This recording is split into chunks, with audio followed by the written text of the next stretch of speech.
I can't explain how much this is a golden moment for me personally to be able to share not only just an introduction for Lee, but my boundless love for Lee. We live in a culture where supposedly your children stand on your shoulder. But in attitudinal healing, everyone is a teacher-student to each other.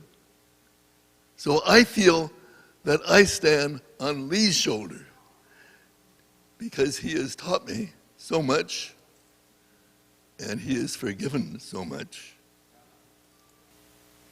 The environment that he was raised in was myself drinking every night, not fully there, my wife drinking every night, and in that sense I was an absentee father.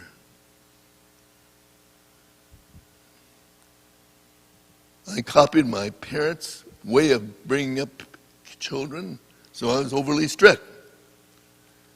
And things were not easy for Lee or his brother Greg. And Lee has been an amazing teacher in that he has taught me so much. He has maybe, I'm not sure, 95% deafness. And I've never heard him complain at one time, ever. And he has never allowed himself to feel that he was a victim of his hearing. And as many of you know, more recently, I have lost my height side. And Lee has demonstrated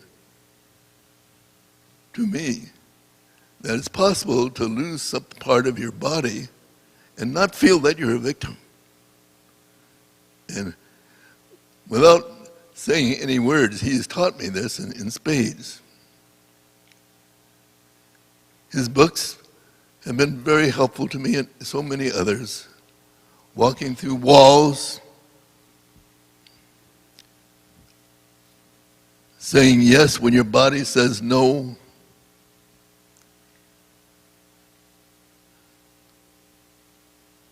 The Art of Trust, and being able to heal the addictive personality, and smiling for no reason. And in that book, yes, Principles of Attitudinal Healing. And when my kids, I think many fathers have this experience. I like playing tennis, and I played tennis a lot. And none of my boys wanted to play tennis. So I was surprised when Lee found that he was led to come to A Course in Miracles and to a spiritual pathway. Wow. It's interesting, when you let go of trying to change something in your children, they might have more freedom to choose something that might be helpful for them.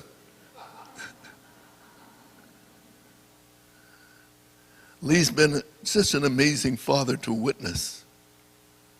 Perhaps because he looked at me and decided to do the opposite of what I did.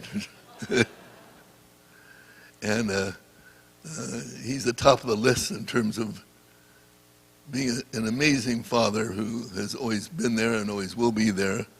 And it's been wonderful to see the relationship that he and his two girls have had with each other.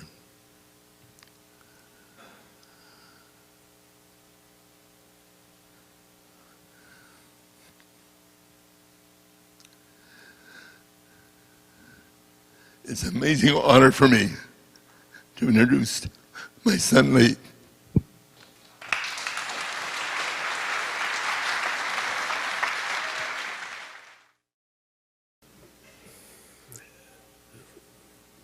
For me, what I just heard from my father, felt from my daughter holding my hand.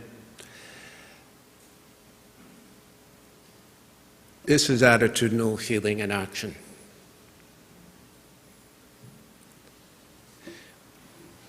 My father, as he mentioned, was a different guy growing up than he is today.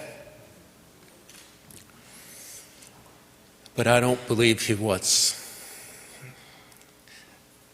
He had pain like all of us had pain. The presence of the man that was standing here today and that we've all honored is a man who found healing.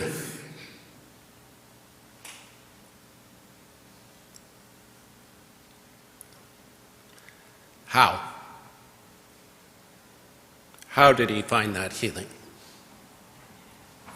Why are we here today feeling that? What you feel right now? What you feel right now isn't about some 12 principles or something you can study.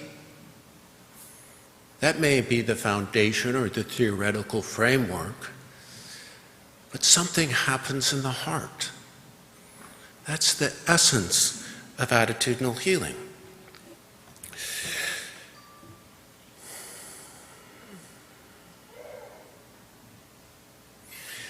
All I try and do these days is to show up,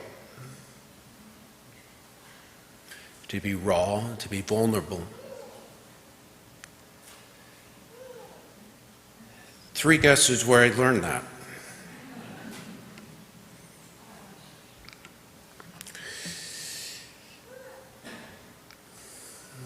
It's that kind of tenderness, that kind of openness that, Dad, you've taught me. There may have been 18 years of drinking,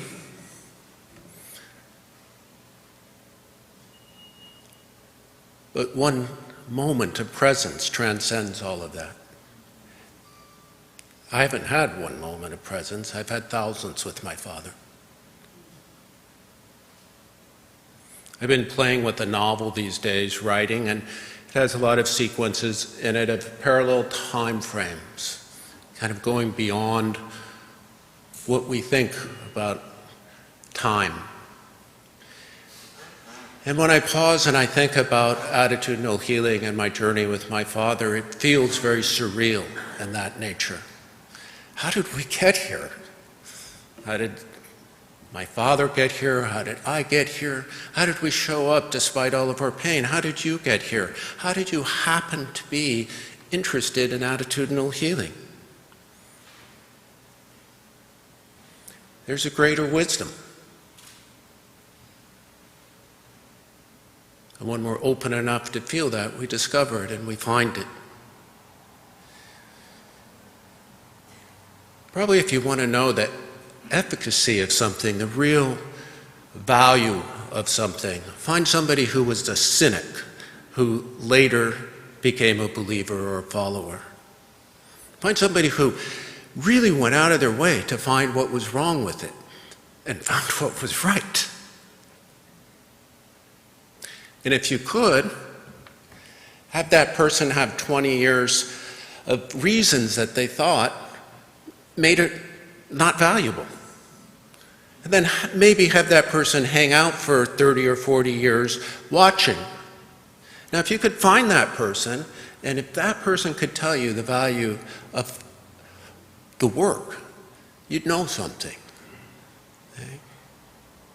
That person is me.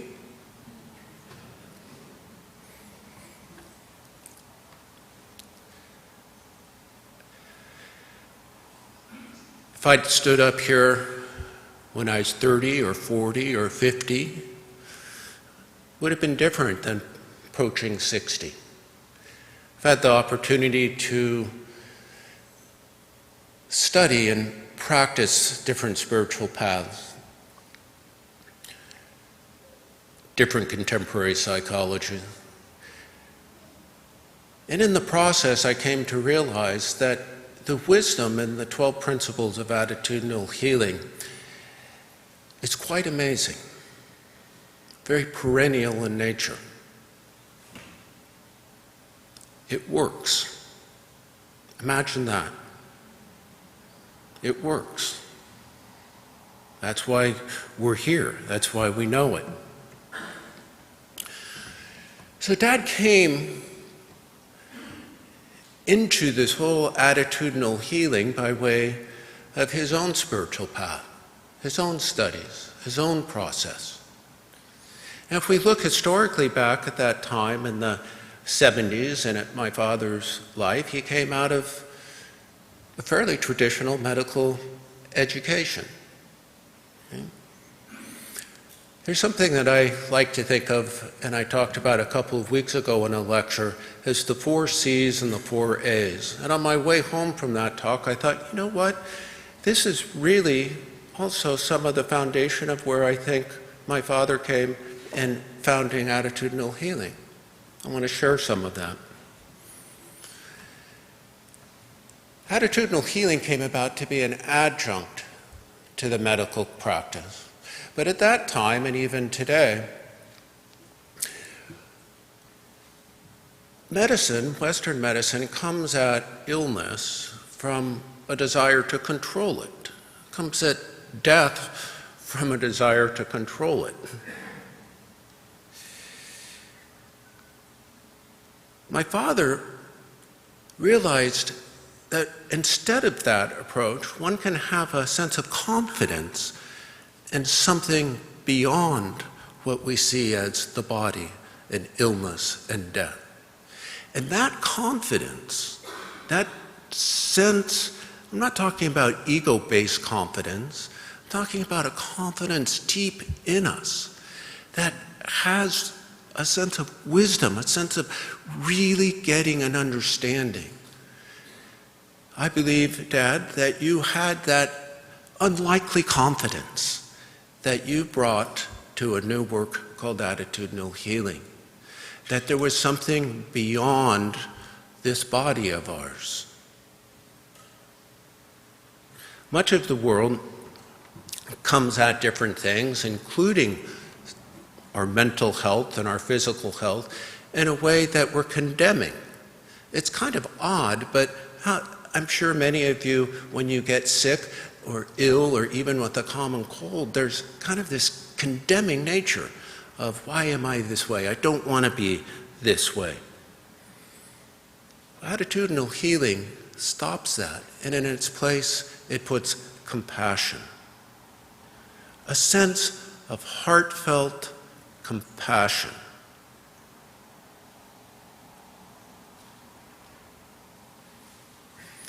Rather than approaching life in a critical fashion, which I do believe my dad was very good at. Most doctors are. He began to approach life in a contemplative fashion. And I believe the principles of attitudinal healing were born from that contemplation, from that sense of, why? What's going on here? What do I have to bring to this world, to this table? And one of the key things that he brought, even as a young man, I was probably 18, 17 back in the day of attitudinal healing getting going, even with a chip on my shoulder, I could go into a meeting at the small center there, and I could see that nobody was comparing themselves. There's kids with bald heads and kids scared and kids with illness. They were there to connect. They were there to care. They were there to have that gentle compassion towards each other. They weren't there to achieve anything. They weren't there to seek any kind of approval. They weren't there to analyze their situation. They were there to accept each other. Isn't that a curious thing? Because modern medicine isn't real good at accepting. They're good at fighting, they're good at controlling, they're good at trying to change. But this idea of acceptance actually became pivotal to my own work. Somewhere along the line, I realized that people don't change from being criticized or finding out exactly what's wrong or having enough insight or being able to somehow pull themselves up by their bootstraps. What creates change? What creates that shift in attitude that attitudinal healing is about? Well, let me suggest to you that we could have all sorts of right attitude in books and everything else, and it's useless without acceptance. I'm talking about the acceptance of when you're in somebody's presence, that you get that they love you, that they get that you're okay exactly how and where you are. That kind of acceptance is magic. That kind of acceptance creates miracles. It's tangible. You know how tangible it is?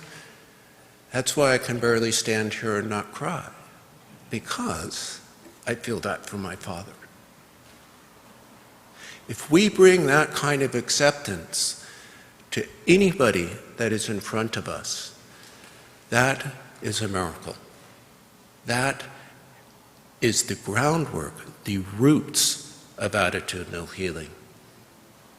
Without that, garbage. You don't have anything. With that, you have everything.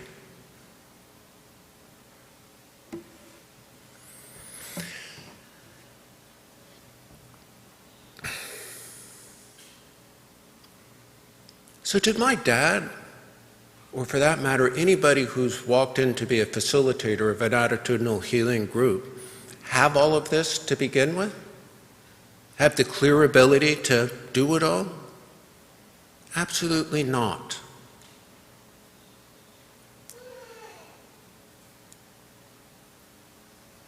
The principles of attitudinal healing were founded by a man who wanted to find peace himself. And I believe that he has. And I believe that each one of you who've practiced and have felt that kind of acceptance from another human being in an attitudinal healing group also have been changed by it. That you come for peace. That's why we're each here. What a beautiful way to start our day this morning, to music. Okay? That we're here for peace. Okay? Somewhere along the line, I don't know when, and I'm far from perfect at it, but let's not have a peace day, let's have a peace life. Okay? That's what we're here to do. Now, my father came into this with a bit of wisdom that to me is the source of the magic. Sir James Barrie wrote a number of plays and books, including Peter Pan. He once said in an interview that I'm not young enough to know everything.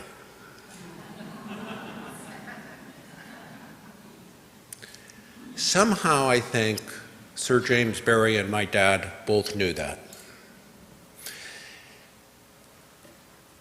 He's not young enough to know everything, and he knew where to look, so he started groups with kids with catastrophic illnesses, looking for the wisdom, treating them as his teachers. Very unlikely thing, isn't it, for Stanford MD to show up to little kids who are dying and basically say, "Teach me what you know."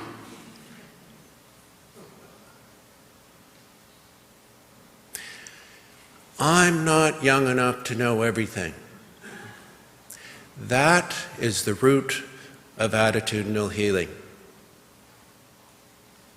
Let's remember that. Let's find that child spirit. Let's find that innocence. Let's turn to each other as my father turned to the children in those groups in the early days and learn. That's the beauty. That's the magic that we simply cannot lose. So what happens? What happened when you start showing up with a group of kids who are dying, what do you learn? What happens to you? Well, I've never actually talked about this specifically with my father, but I believe what happened is my father could no longer hide. You cannot hide when you're in a group of dying kids. A number of other things begin to happen as well. Those groups did not have when you get better then. They didn't have if you overcome cancer, then you'll be okay. They had that bit of magic to look inside and know, to be able to touch that. Attitudinal healing has a very different way of going about addressing goals in life.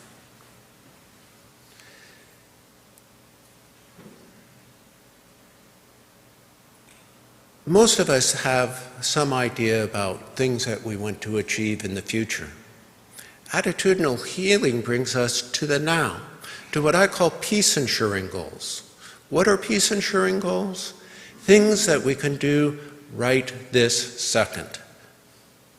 To extend love, to care deeply, to forgive. The focus in these groups was on peace-insuring goals, not future-oriented goals, and they still are. That's what everybody is here for, and to discover and to find out.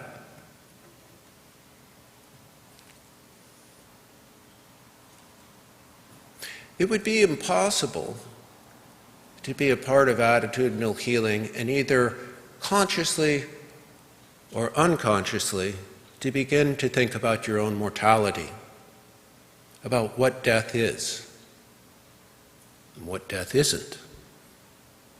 Attitudinal healing is very clear about that death is not to be feared. But it's pretty difficult to read that and just go, cool, I don't fear it anymore.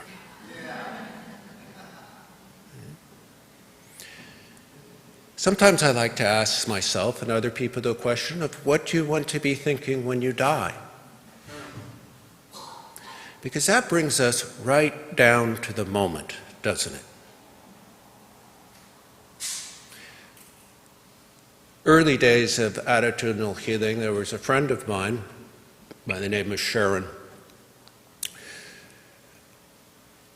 In 1983, I got my PhD and I had a party. And at first it was a little difficult because she was soon to die. And to my amazement, she was wheeled in to my graduation party. In the moment, and she died 2 days later, in the moment that she was facing her death, she wanted to give.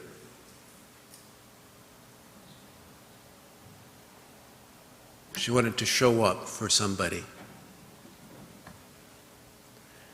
What a beautiful way to just live our lives. To just show up and want to give to somebody.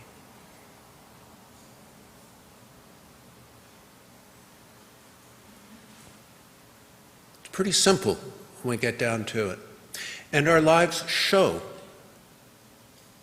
others what it is we're thinking, what it is we're feeling. This morning I was sitting between my wife and my daughter, and my daughter squeezed my hand looking over at my dad and said, "He looks so nice and loving." What a lovely thing to say. What a lovely thing to see. Wouldn't that be a beautiful thing for people to see in you? It's so sweet that you're nice and loving. What a gift.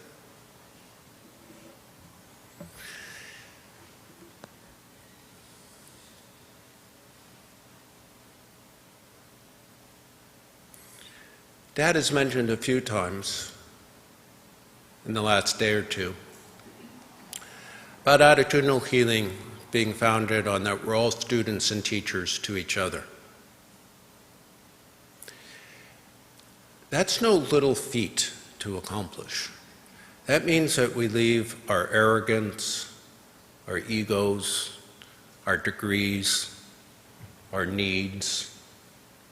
We do our best to leave those at the door and to step in to an atmosphere where we are open and vulnerable and where we seek to see somebody else's vulnerability of their heart. That is the only way that I know of to be students and teachers to each other. And that is the only reason why I stand before you now doing my best to allow myself to be seen, to be known, to not rush, to not try and get through something or be impressive or say something smart, but to be seen and to see. That's attitudinal healing. That creates shifts in attitude. It's also the most difficult thing I've ever done. I'm an introvert at heart. It used to completely terrify me to consider speaking. There's times where I still don't like it much. But something happens when we show up raw.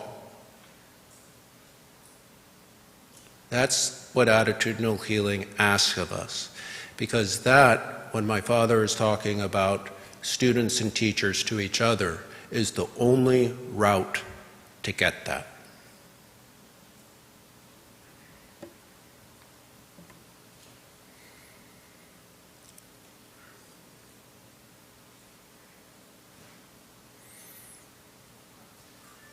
My father's taught me a lot about authenticity and love.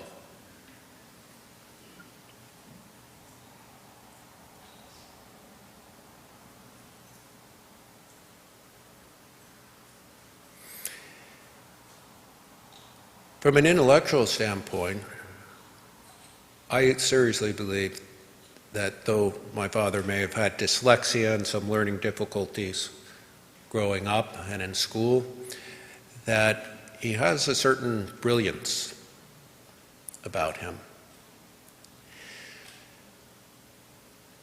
But that's the least important part of who he is. The ability to show up in an authentic way and love is what caught the attention of, quite frankly, the world back in those days. 60 Minutes, Phil Donahue, the Dalai Lama, Mother Teresa. It wasn't, there's plenty of good theoretical structures out there and smart things that people have to say. There isn't a whole lot of authenticity, genuine, unconditional love, especially in the way that Dad founded the centers and the groups of people he worked with and the groups of people you're all working with. That authenticity and love is the heartbeat of attitudinal healing. And again, it is extremely requiring of each of us as a practitioner.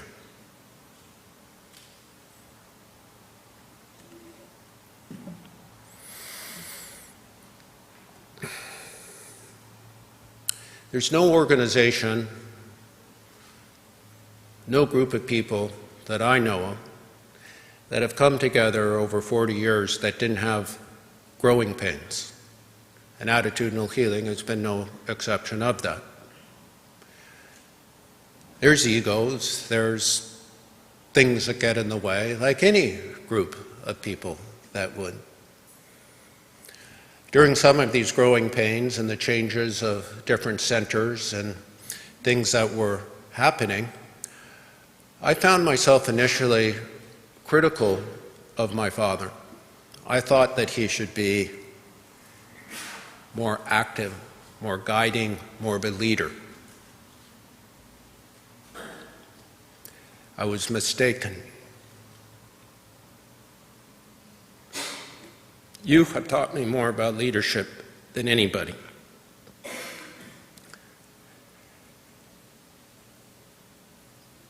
This lack of control, it's a very difficult thing to do, especially with something that you care deeply about. It wasn't long ago that in observing and contemplating my own life path,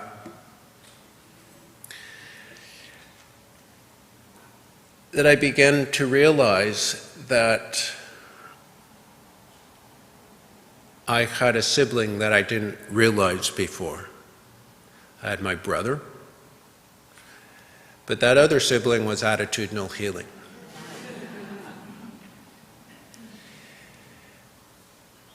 And when I looked at how my father over the years had been with me, that was most important in my own spiritual and personal development.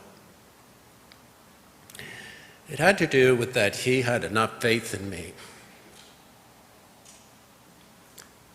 to allow me to make my own mistakes,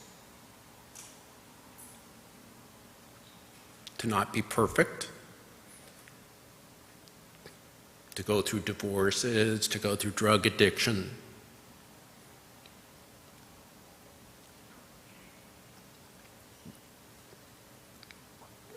He never tried to control me.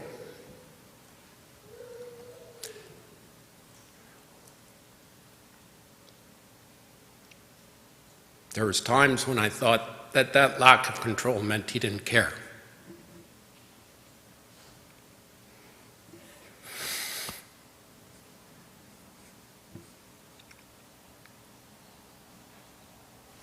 It was the opposite.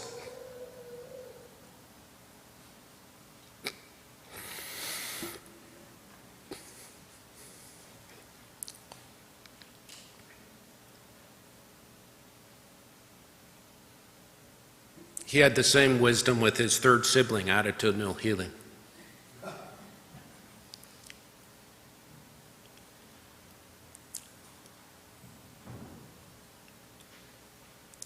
He has the same wisdom with his marriage.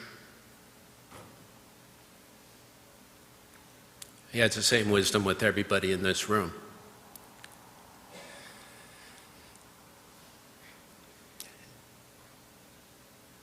And it brings me to ask myself the question, and each one of you, can you love that deeply?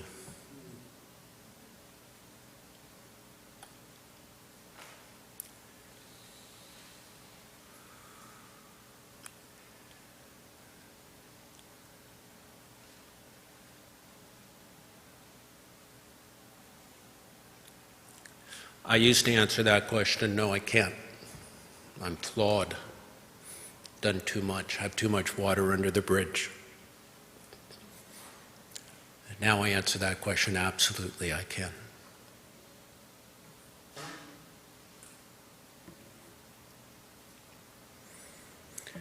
Each one of us can. And again, that is the heart of attitudinal healing.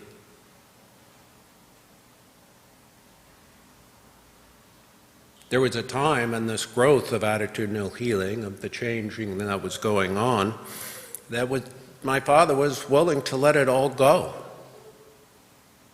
All of his work. But we now are the branches of attitudinal healing, creating something beautiful. It may be different. Maybe not what it began as, or it may be a perfect reflection of it. We'll see. But if we come at it from, yes, I can love that deeply, it will be something quite beautiful.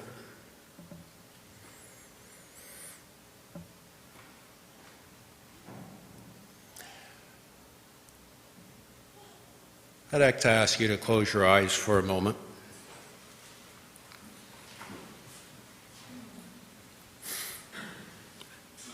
Imagine that the roots of attitudinal healing are not in a book, not in a room, not in a group, not even among this group, but they are in the center of every encounter you shall ever have.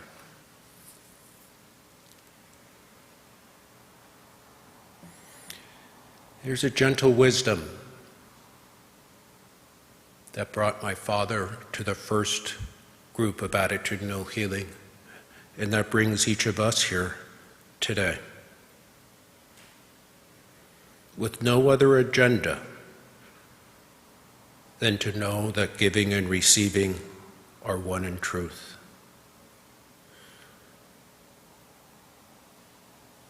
This is why you've made the journey here today, to this room, to now. And imagine that each time that you think or look upon another human being, that a gentle memory calls to you to see beyond their behavior, beyond their words, beyond all appearances, beyond the past, beyond their body,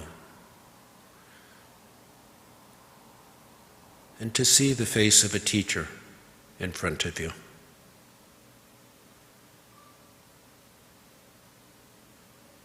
Imagine that you've not been deterred by your story, your life up to this point, even your stubborn insistence that you're lacking or sick or guilty. Imagine the place in you right now that remains forever present, forever patient, forever kind.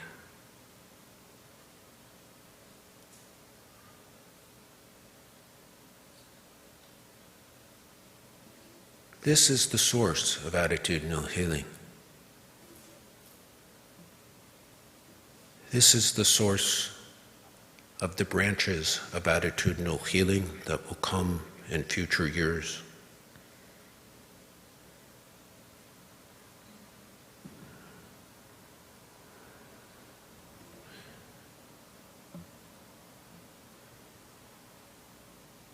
Listen.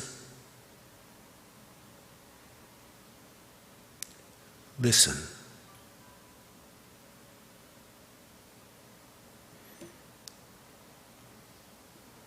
Let yourself become vulnerable, undefended.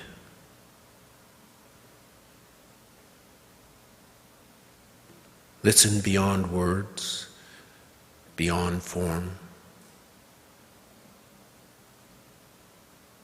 And let yourself branch out and trust whatever you are branching out to. That first spirit of that first group of attitudinal healing goes with you.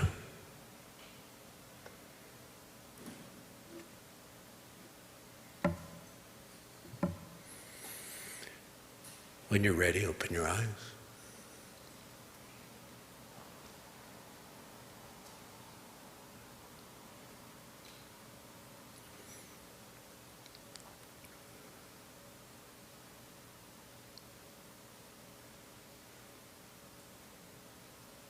There's a tangible, miraculous, magical energy to attitudinal healing. There was from the start. Each of us are now the messengers of that. My father is 90 years old and he's not going to be around forever. But this will. It'll be around forever because it has been around forever.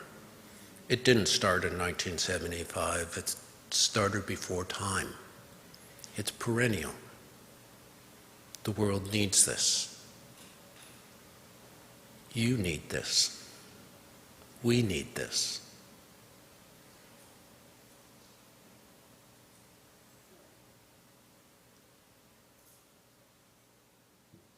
Thank you.